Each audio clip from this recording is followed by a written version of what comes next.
Hello student, welcome to our channel CS engineering Gyan. Digital electronics के tutorial में आज हम लोग देखेंगे डिकोडर। आपका डिकोडर क्या होता है, कौन कौन से डिकोडर आपके होंगे, आगे हम लोग देखेंगे। तो डिकोडर एक कॉम्बिनेशन सर्किट है जिसमें आपके n इनपुट लाइन होते हैं और 2 की पावर n आउटपुट लाइन इसमें जनरेट होती है। तो सिंपल अगर डिकोडर की हम लोग बात करते हैं तो decoder is a combination circuit that has n input line, N input आप देंगे एंड मैक्सिमम और 2 की पावर एन आउटपुट लाइन आपकी जनरेट हो सकती है। 2 की पावर एन आपके आउटपुट इसमें जनरेट होंगे। या हम लोग दूसरी डेफिनेशन अगर बात करें, the combination circuit that change the binary information into 2 की पावर एन आउटपुट लाइन। जो भी आप बाइनरी इनपुट दें उसको 2 की पावर एन आउटपुट लाइन में चेंज करता है, उसे आपका क्या बोला जाता है, डिकोडर बोला जाता है। अब हम लोग यहाँ पर इसके ब्लॉक डायग्राम की बात करें तो ब्लॉक डायग्राम में आपके एन इनपुट है, आप कितने भी इनपुट यहाँ पर दे दीजिए n टू 2 की पावर n, तो 2 की पावर n आउटपुट आपके जनरेट होंगे। एट अ टाइम केवल एक ही आउटपुट आपका क्या रहेगा, एक्टिव रहेगा। इसमें आपका n इनपुट तो होते ही है, उसके अलावा आपका इनेबल भी इसमें लगा होता है। इनेबल अगर आपका 0 है तो उस केस में आपका ना इनपुट एक्टिव रहेगा और आउटपुट आपके 0 रहेंगे। जैसे ही आपका इनेबल जो है 1 है तो कोई ना कोई आउटपुट आपका उस समय एक्टिव रहेगा।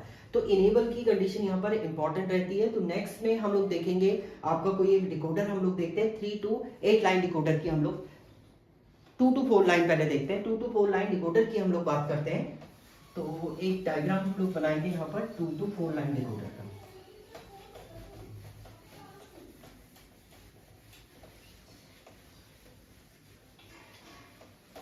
अब हम लोग बात करें 2 to 4 line decoder.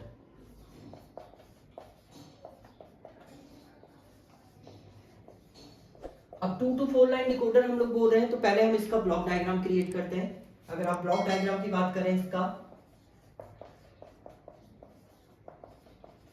Circuit diagram में भी हम लोग आगे बनाएंगे। इसका ब्लॉक डायग्राम में आपको क्या देने हैं, 2 इनपुट देने हैं। मान लीजिए आपने 2 इनपुट दिए यहाँ पर, A0 एंड A आपने दिया है, एंड तीसरा एक इनपुट आप देंगे इसमें इनेबल। इनेबल आपका जब 0 रहेगा तो कोई भी इनपुट एक्टिव नहीं रहेगा, अगर इनेबल आपका 1 है तो कोई ना कोई इनपुट आपका क्या रहेगा, एक्टिव रहेगा। एंड आपने 2 इनपुट दिए हैं तो 2 की पावर n, 2 की पावर n, 2 की पावर 4, ये 4 हो जाएगा लाइन डिकोडर। तो 4 आपके इसमें क्या होंगे, आउटपुट जनरेट होंगे। 4 आउटपुट में आप कैसे भी लिख लीजिए, y0, y1, y2 and y3। तो ये आपके इनपुट है, इसको एज अ इनपुट आप बताएंगे, इनपुट। एंड ये आपका क्या जनरेट होगा यहाँ पर, ये आउटपुट आपके जनरेट होंगे। एट अ टाइम केवल एक ही आउटपुट आपका क्या रहेगा, एक्टिव रहेगा। सारे आउटपुट नहीं एक्टिव रहने, एक टाइम पर केवल एक ही आउटपुट आपका एक्टिव रहेगा। अब अगर मैं इसकी ट्रूथ टेबल की हम लोग बात करते हैं तो आपके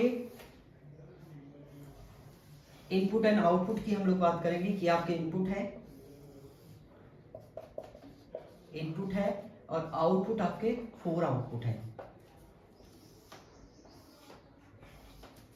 एंड 3 आपके इसमें एक इनेबल है और 2 आपके प्रॉपर इनपुट है। तो हमारे पास 2 इनपुट है, A0 and A1 and enable है आपका। इनेबल जब 0 है तो ये कुछ भी वैल्यू नहीं होगी आपकी। And Y0, Y1, Y2 and Y3 ये आपके आउटपुट इसमें जनरेट हो रहे हैं। तो जब आपका इनेबल में 0 है तो A और A0 की वैल्यू आपकी कुछ भी नहीं रहेगी। उस केस में आपकी जो आउटपुट रिजल्ट जनरेट होगा वो आपका कुछ भी आउटपुट रिटर्न नहीं करेगा, यानी 0 आपका रिटर्न करेगा। दूसरा केस आप इसको लिख दीजिए 0 1 0 1, 4 वैल्यू आपकी रहेंगी, 0 0 1 1 और इनेबल हर एक केस में आपका क्या है, 1 है। अभी इनेबल आपका एक्टिव है, यानी 1 1 1 आप दिया है तो एक्टिव है, कोई ना कोई इनपुट आपका क्या होगा, एक्टिव रहेगा।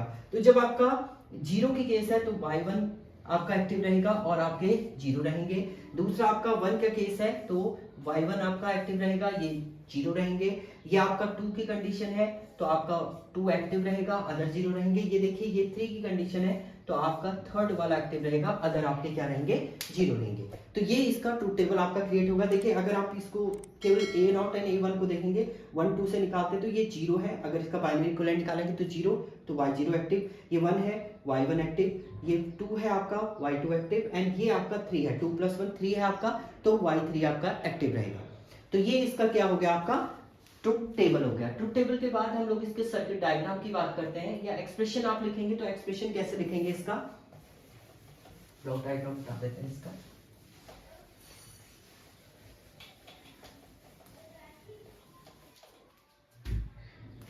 लॉजिकल एक्सप्रेशन, लॉजिकल एक्सप्रेशन की अगर हम बात करते हैं तो आपका सबसे पहला है वाई नॉट। वाई नॉट कैसे आपका जनरेट हो रहा है, वाई नॉट की वैल्यू आपकी आ रही है, वाई नॉट कब एक्टिव हो रहा है, जब आपका ई तो प्रॉपर है, उसके अलावा ए बार and A1 bar and A0 बार है। ऐसी आपकी Y1 का देखिए इनेबल तो कंप्लीट है, Y1 एक्टिव कब है आपका, जब A1 बार है और A प्रॉपर वैल्यू है, A1 बार एंड A0 आपकी प्रॉपर वैल्यू है।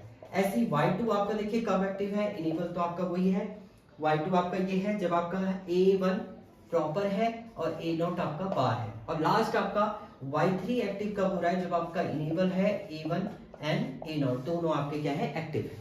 तो ये इसका क्या हो जाएगा, आपका लॉजिकल एक्सप्रेशन हो जाएगा। इसके बाद अगर हम लॉजिकल डायग्राम की बात करते हैं, डायग्राम की हम लोग बात करते हैं, तो लॉजिकल डायग्राम के लिए आपको क्या लेना है, यहाँ पर दो इनपुट आपको लेने हैं, ये A0 है, ये A1 है।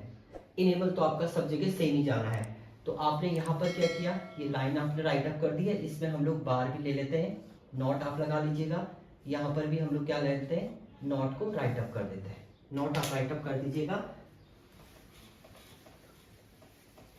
ये आपका राइट अप हो गया है। देखिए सबसे पहला आपका क्या है, वाई नॉट जब आपका है A1 बार एंड A0 बार, तो E तो आपका प्रॉपर, ये E है आपका, देखिए E तो प्रॉपर आ रहा है आपका, इसके अलावा क्या आ रहा है, A1 का बार, ये आ जाएगा A0 का बार, ये तीनों की आप क्या करें, एंड करें, तो ये रिटर्न कर रहा है आपका Y not equal to E